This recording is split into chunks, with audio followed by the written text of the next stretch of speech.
మీ మాట తీరువు కానీ, వాక్చాతుర్యం కానీ, లేదా మీ ప్రేమ ధోరణి కానీ, అందరిని ఆకట్టుకునేలా చేస్తుంది. ఒక్కసారి మీరు కనుక కూర్చొని ఒక పావుగంట ఎవరితోటైనా మాట్లాడితే, వాళ్ళు మీతో స్నేహం ఏర్పరచుకుంటారు. అంటే అంత తొందరగా మీతో కలిసిపోతారు.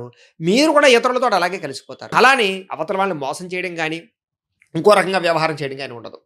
మీరు కూడా మనస్ఫూర్తిగా ప్రేమించి ఇష్టపడి మాట్లాడుతూ ఉంటారు. తద్వారా ఏమిటంటే గనక చాలా తక్కువ సమయంలోనే మీకు చాలామంది స్నేహితులొస్తారు. అందుకనే చిన్న వయస్సులో ప్రేమ వ్యవహారాలు చాలా ఎక్కువగా ఉంటూ ఉంటాయి మీకు. అంటే మిమ్మల్ని ప్రపోజ్ చేసేవాళ్ళు చాలామంది ఉంటారు. అంటే మీరు కాకపోయినా కూడా మిమ్మల్ని ఇష్టపడేవాళ్ళు ఎక్కువగా ఉంటూ ఉంటారు. కొంతమంది చెప్పకుండా కూడా మిమ్మల్ని ఇష్టపడేవారు ఉంటూ ఉంటారు. ఏది ఏమైనా కూడా మీ జీవితంలో ప్రేమ, వ్యవహారము, ఆకర్షణ శారీరకంగా చాలా ఎక్కువ ఉంటుంది.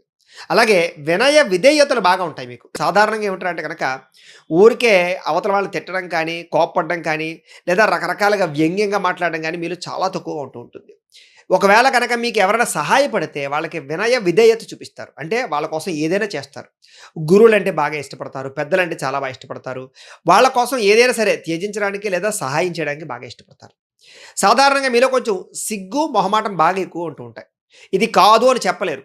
చాలా చోట్ల ఏమిటంటే గనక చెప్పాలని ఉన్నా కూడా కొన్ని రకాల పదాలు చెప్పలేరనమాట. అంటే అబ్బే! నేను ఈ పని చేయలేనండి ఏమనుకోకండి అని చెప్పాలనుకుంటారు కానీ చెప్పలేరు. అలాగే ప్రేమ వ్యవహారంలో కానీ, బిజినెస్‌లో కానీ, వ్యాపారాల్లో కానీ మొండిగా ఉండాలనుకుంటారు కానీ ఉండలేరు. మొహమాటం ఎక్కువగా ఉంటుంది. ఏవండీ కొంచెం ఈ డబ్బులు అర్జెంట్‌గా ఉన్నాయి ఇచ్చేసేయండి అని అనాలనుకుంటారు. కానీ ఏమనుకుంటారో అవతల వాళ్ళు అనుకునే భావన. ఈ భావన వల్ల మీరు చాలా సార్లు పాడైపోతూ ఉంటారు, దెబ్బతింటూ ఉంటారు.